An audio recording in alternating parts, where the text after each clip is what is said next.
Good morning student. आज हम लोग मैथमेटिक्स क्लास में चैप्टर नंबर 9 का पेज नंबर 138 सॉल्व करेंगे। तो यहाँ पर जो टॉपिक दिया है, first guess the answer and then calculate. सबसे पहले आपको आंसर को गेस करना है, फिर आपको कैलकुलेट करना है, ठीक है ना। तो यहाँ पे फर्स्ट क्वेश्चन आपको दिखाई दे रहा है। यहाँ पे अ फ्लावर हैज़ 5 पेटल्स। एक फ्लावर में 5 पेटल्स, पेटल मीन्स यहाँ पंखुड़ियों से बात की जा रही है। A bunch of flower has 13 flower. एक फूलों के गुच्छे में कितने फ्लावर्स हैं, मतलब फ्लावर का बंच है, उसमें 13 फ्लावर्स हैं, ठीक है ना। How many petals are there in the bunch. तो बंच में कितने पेटल्स हैं, ठीक है ना। तो एक फ्लावर में 5 पेटल्स हैं, तो 13 फ्लावर में कितने पेटल्स होंगे, यही यहाँ पे पूछा गया है। तो इसका मतलब क्या हुआ, 13 टाइम्स 5, ठीक है ना, मीन्स 13 मल्टीप्लाइड बाई 5, ठीक है ना। 13 की मल्टीप्लाई किससे करनी है, 5 से, ठीक है ना, क्योंकि एक में 5 होते हैं, 13 में कितने होंगे, तो 13 से 5 की मल्टीप्लिकेशन करनी है, मीन्स 13 टाइम्स 5, ठीक है ना। तो आप इसका आंसर पहले गेस कर सकते हैं कितना आएगा। तो आंसर हम यही गेस करेंगे कि हमारा आंसर, देखिए 13 क्या है, 10 से ज़्यादा होता है तो 50 से 10 5 से 50 होता है, तो 10 से 50 से ज़्यादा होगा, ठीक है ना, और 100 से कम होगा, ठीक है ना। तो इस तरीके से हम गेस कर सकते हैं, फिर हम इसको फाइंड करते हैं कितना आंसर आएगा। तो चलिए हम लोग कैलकुलेट करते हैं कि कैसे इसको कैलकुलेट करना है।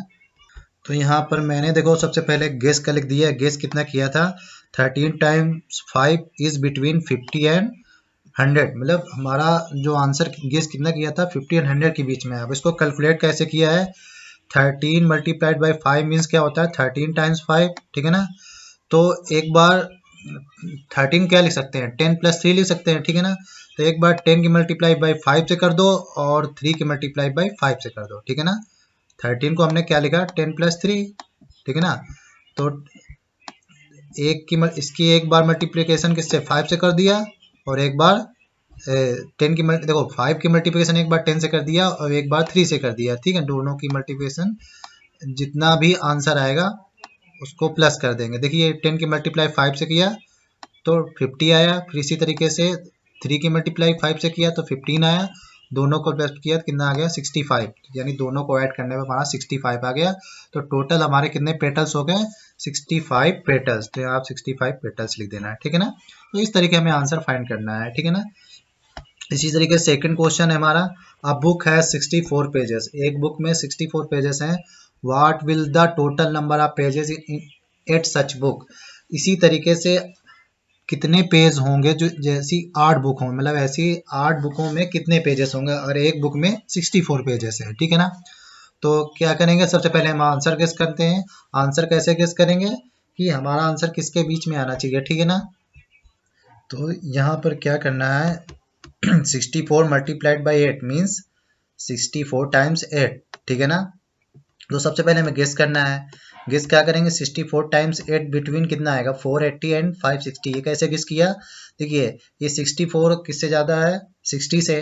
तो एक बार 64 को अगर 60 से ज़्यादा है तो और किससे कम है, 70 से कम है। तो एक बार 60 टाइम्स 80 करेंगे कितना आएगा, 480, और 70 टाइम्स 8 करेंगे कितना आएगा, 7 8 जा 56, मतलब 560, मीन्स इसके बीच में हमारा आंसर आएगा, ठीक है। तो ये हमने गेस किया है। अब इसको कैलकुलेट किया है, तो एक 64 को क्या कर लिया, 60 प्लस 4 मीन्स एक बार 8 की मल्टीप्लाई बाई 60 से कर दिया, एक बार 4 से कर दिया, ठीक है ना। तो 60 टाइम्स 8 करोगे, मतलब 60 मल्टीप्लाई बाई 8 करोगे तो 480 आ जाएगा, और 4 टाइम्स 8 करोगे मतलब 4 मल्टीप्लाई बाई 8 करोगे 32 आ जाएगा। दोनों को प्लस कर दो, कितना आंसर आएगा, 512। तो 512 पेजेस आ जाएंगे, मतलब 8 बुक में 512 पेजेस होंगे, ठीक है ना। इस तरीके हमें फाइंड करना है। Next question. तो अगला क्वेश्चन ये है कि student stand in row in the assembly. Assembly के स्टैंड में सभी स्टूडेंट खड़े हुए हैं। There are 6 row of the student. Student की 6 रो हैं, ठीक है ना, 6 रोज हैं। ईच रो है 17 स्टूडेंट, और हर रो में 17 स्टूडेंट है। How many student are there, तो कितने स्टूडेंट हैं, ठीक है ना। तो टोटल स्टूडेंट पता करना है। अगर एक रो में 17 है तो इसी 6 रो में कितने हो जाएंगे, ठीक है ना। एक रो में 17 है तो 6 रो में कितने हो जाएंगे, इसका मतलब क्या होगा, 17 टाइम्स 6, ठीक है ना। 17 टाइम्स 6 हमें फाइंड करना है। तो इसको कैसे निकालेंगे, तो सबसे पहले गेस करेंगे 17 टाइम्स 6 क्या होगा। तो 17 किससे ज़्यादा है, 10 से ज़्यादा है और किससे कम है 20 से, तो उसके बीच में आएगा। 10 टाइम्स 6 करो कितना आएगा 60, और 20 टाइम्स करो 112 120, ठीक है ना, इनके बीच में आएगा। तो मैं इसको करके बताता हूँ कैसे करना है। तो फर्स्ट हमने गेस किया 17 टाइम्स 6 बिटवीन 60 एंड 120, मतलब 10 सिक्स कितना होगा 60 होगा, ठीक है ना। और अगर 20 ये 17 20 से कम है तो 20 सिक्स कितना हो जाएगा 120, ठीक है ना, मतलब 20 टाइम्स 6 120 आएगा। इसके बीच में हमारा आंसर आना चाहिए।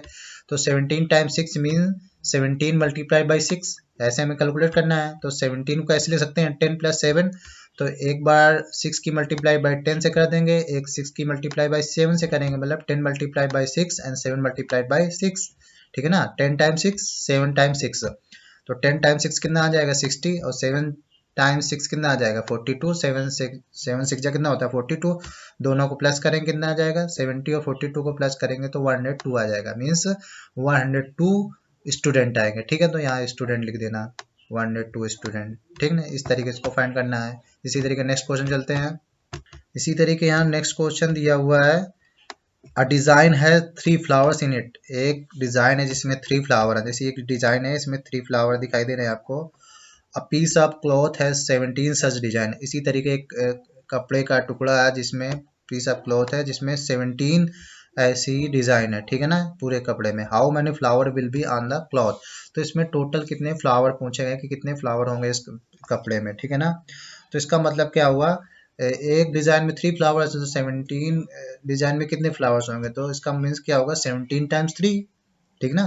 17 टाइम्स 3, तो सबसे पहले इसका आंसर गेस करेंगे कितना होएगा 17 टाइम्स 3, तो 17 किसके बीच में आता है 10 और 20 के बीच में, तो 10 टाइम्स 3 कितना होता है 30, और 20 टाइम्स 3 क्या होता है 60, मीन्स जो हमारा आंसर आएगा 20 और 60 के बीच में आना चाहिए, ठीक है ना। और फिर इसके बाद हम इसको कैलकुलेट करते हैं, कैसे कैलकुलेट करना है। तो यहाँ पर मैंने जो गेस किया है 17 टाइम्स 3 बिटवीन 20 एंड 60 के बीच में आएगा, जिसको कैलकुलेट किया है 17 टाइम्स 3 मीन्स 17 मल्टीप्लाइड बाई 3, ठीक है ना। 17 को ब्रेक कर लो 10 और प्लस 7 में, तो एक बार 3 की मल्टीप्लिकेशन 10 से कर दो और एक बार 3 की मल्टीप्लिकेशन 7 से कर दो, मतलब 10 मल्टीप्लाई बाई 3 7 मल्टीप्लाई बाई 3, ठीक है ना। मीन्स 10 टाइम्स 3 30 आ जाएगा, 7 टाइम्स 3 21 आ जाएगा, ठीक है ना। अब 20 और 21 को प्लस कर दो कितना आ जाएगा 51, तो यहाँ पे कितने फ्लावर्स आएंगे 51 फ्लावर्स, तो यहाँ 51 फ्लावर्स ऐसे लिख दोगे, ठीक है ना। इस तरीके से आप इसको फाइंड करोगे। तो आज की मैथमेटिक्स एक्सरसाइज इतना ही, बाकी फिर नई वीडियो मिलेंगे, तब तक के लिए बाय बाय।